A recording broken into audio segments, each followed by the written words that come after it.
જય જવાન જય કિસાન।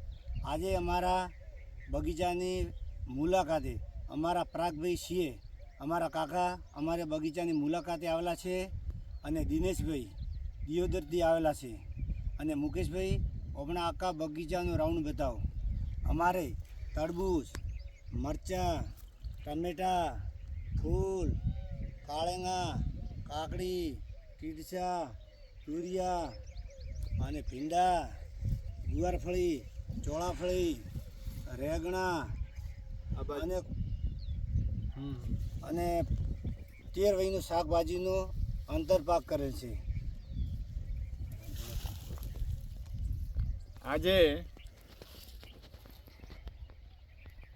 તારીખ 5/4/2026ના રોજ રવિવારે અમારા આ ખેતરના વિવિધ સભર શાકભાજી અને તરબૂચ, ફૂલ ઝાડ વગેરેનું વાવેતર કર્યું છે। એવા આ જે કેમ કે આના બધાનો આ ઉછેર કરનાર એવા અમારા ભત્રીજાભાઈ શ્રી સોગાભાઈએ એટલી પુષ્કળ મહેનત કરી છે અને એવી રાત દિવસ એક કરીને આમાં કામમાં એવા પરોવાયા છે, જેના લીધે ઉત્તમ પ્રકારની જે ખેતીનું ઉદાહરણ પૂરું પાડ્યું એવું સોગાભાઈને આજના તબકે હું ખૂબ ખૂબ ધન્યવાદ પાઠવું છું અને આ પ્રગતિશીલ ખેડૂતનો આગળ પણ આવો ને આવો ખેતી સારી થતી રહે અને એમની પ્રગતિ થાય એવી હું ઈચ્છા ધરાવું છું।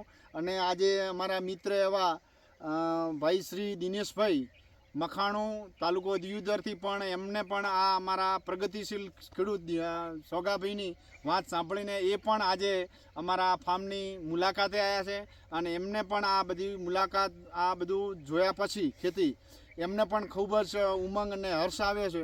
એટલે હું દિનેશભાઈને કહું છું કે તમને કેવું લાગ્યું?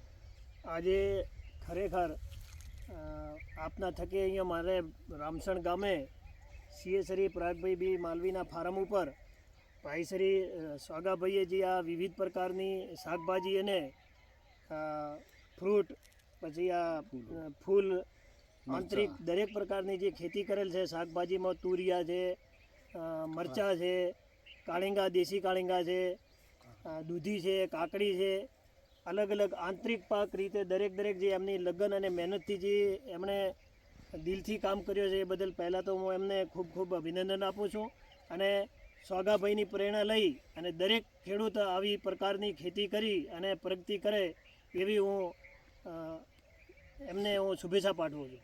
અને ખરેખર આ એમને જે આ જે ખેતીનું આયોજન કર્યો છે એ જોઈને મને ખૂબ આનંદ થયો છે। જય જવાન જય કિસાન।